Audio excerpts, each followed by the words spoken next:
Yes, people, welcome back to the channel. And welcome back to the second episode of MRM. And today's going to be quite a short one. Because today, I don't really know what to do for this episode. Because nothing interesting I've been watching. But the one thing that's been pondering on my mind has been that maybe a few nights ago, I was a bit bored. So I was like, you know what, let me go into Disney Plus. Let me just find a movie to watch.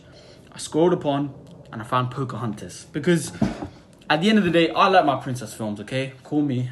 I know the people in the comments going to slate me, but like, listen, I like my princess films. I was like, listen, Pocahontas is the only one I've never watched. Don't really remember it that much.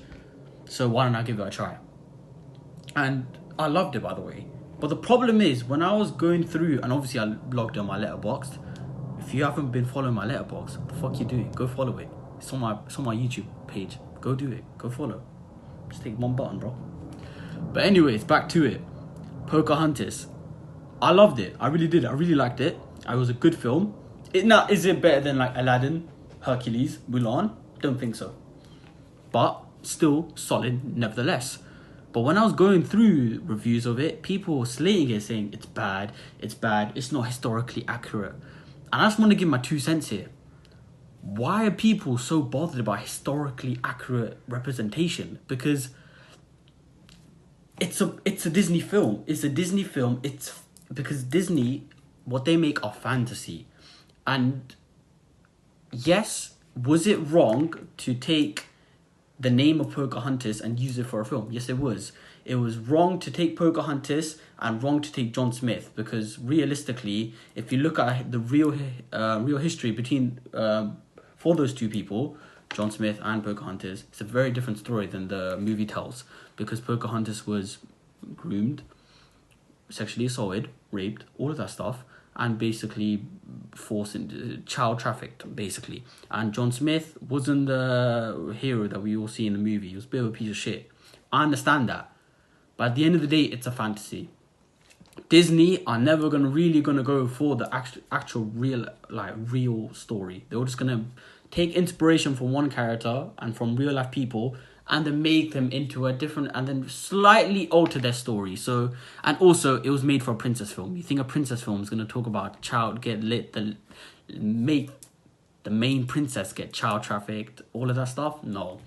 And I think that's my kind of problem here, is that people just can't appreciate the film for what it is. It never ever was going to be set or be produced as a historical actual representation of what Pocahontas and the real life between her and John Smith, and then her John Raw, whatever the third guy is, no one gives a shit. It was going to be a fantasy. It was more of just like a social representation, because they decided to make a film about whatever culture Pocahontas is from. I'm sorry, I just don't know. Don't want to get people offended in the comments.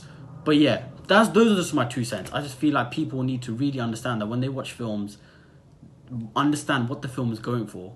The film was never going to go for actual representation and realization. It was going to go for a bit of a fantasy. That's why they make the love interest between Pocahontas and John Smith really nice. And I'm sorry, John Smith is a great character in the film. People say he has no source and he's just boring. I'm sorry, Mel Gibson smashed it out of the park. He's sick.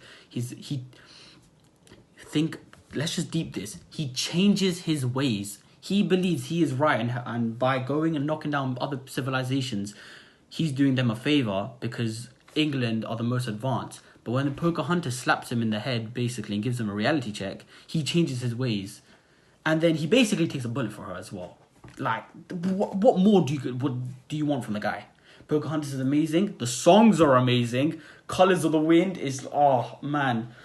And I feel like people, especially that big fat orange up in the White House, he needs to really understand what those lyrics actually were going for. Because people listen to the Colors of the Wind, but they don't actually listen to it. Yeah, that's 200 IQ bar. Come on, bro. But yeah, and then that finale, Alan Menken Little School soundtrack for the finale, where she's running up to the top of the cliff and she's waving him bye while he's on the ship. Bye. Bro, Pocahontas is fire. Why can't we just give it some fucking appreciation, man? Jesus Christ. Pocahontas is sick. Please, for those who haven't watched Pocahontas, go watch Pocahontas. I know I'm a bit spoiled for you, but like, it's a princess film. It's made in the 1990s. What you've been doing this entire time. It's not like there's much to spoil. It's a great film. It's got such good messages. The messages that they were speaking about apply so much, especially in these days, especially with the horrors that have been going on in the world right now. Go watch Pocahontas. And all I want to say is, for those who get upset saying it's not, historically accurate and stuff, go fuck yourself. It's a fantasy. Enjoy the fantasy for what it is. If you don't like the film for the fantasy side, that's fine. But don't be a prick. Just don't. And also, you still got the second film, which is more historically accurate, because people like you fuckers decided to push Disney, so they made it. And what they did, they put in John Rule, they got rid of John Smith. And I mean, the entire film, though their two love, means shit. Like, what the fuck is the point of watching it? Man, I don't know, man. Maybe this has become a bit of a rant now. I'm just pissed about that, because there should be no way you spend an entire 1 hour 40 between the love of Pocahontas and John Smith, all for the second film to basically say, hey, fuck you, we're going to shit on this, let's introduce another motherfucker. Go watch Pocahontas and appreciate it for it's a fantasy, and let it be for a fantasy. And for those who don't like it, and for whatever little beef, just go fuck yourself in that little corner, bro. No one likes you. But yeah, thank you for watching. It's a bit of a longer rant than usual, but anyways, please subscribe, share, follow, do all that shit, man. I don't really care. And also comment your thoughts as well. I want to see what people think. And yeah, just whenever the next episode is. Peace out.